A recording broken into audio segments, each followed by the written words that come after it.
The preamble of the Indian Constitution is more than just an introduction. It's the soul of the Constitution, reflecting the aspirations and values of the nation. Let's explore its meaning, history, and impact.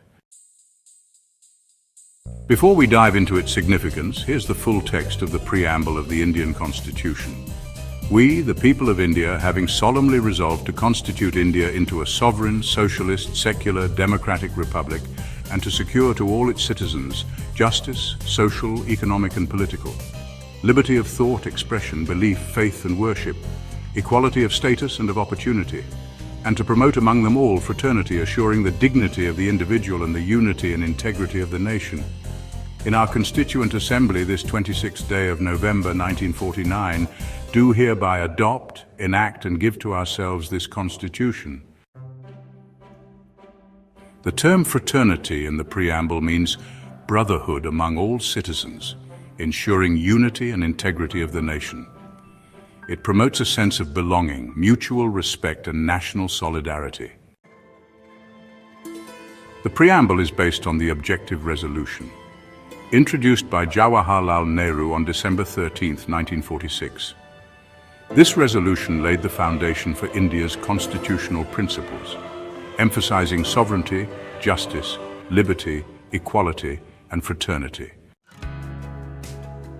So, the preamble guarantees liberty in 5 key areas. First up, there's liberty of thought, which means, the freedom to think independently. Then we've got liberty of expression. That's the right to express your opinions freely. Next is liberty of belief. Basically, the freedom to hold your own personal beliefs. After that comes liberty of faith, which means the right to practice any religion you choose. And finally, liberty of worship. That's the freedom to follow your religious practices as you see fit. Justice in the preamble is, categorized into 3 types. Social justice, that means equal treatment of all citizens, eliminating any sort of discrimination. Then there's economic justice, which is all about fair distribution of wealth and opportunities, and of course political justice, ensuring equal participation in the democratic process for everyone. The preamble, interestingly enough, has been amended only once through the 42nd Amendment Act of 1976. This amendment added 3 important words: socialist, emphasizing economic equality; secular, ensuring religious neutrality and integrity, which is all about strengthening national unity. Right, so while India's preamble is inspired by the American Constitution, it's definitely not a direct copy. The phrase "we, the people" is similar, but India's preamble, it reflects its own unique socio-political values. Now, there have been several Supreme Court cases that have really shaped how the preamble is interpreted. First up, the Berubari Union case back in 1960. The Supreme Court initially ruled that the preamble is not a part of the Constitution, but just an introduction, really. Then came the Kesavananda Bharati case in 1973. This one overturned the Berubari ruling, declaring the preamble as an integral part of the Constitution and reinforcing what's called the basic structure doctrine. Later, in the LIC of India case from 1995, it was reaffirmed that the preamble guides constitutional interpretation, but, it doesn't actually grant enforceable rights.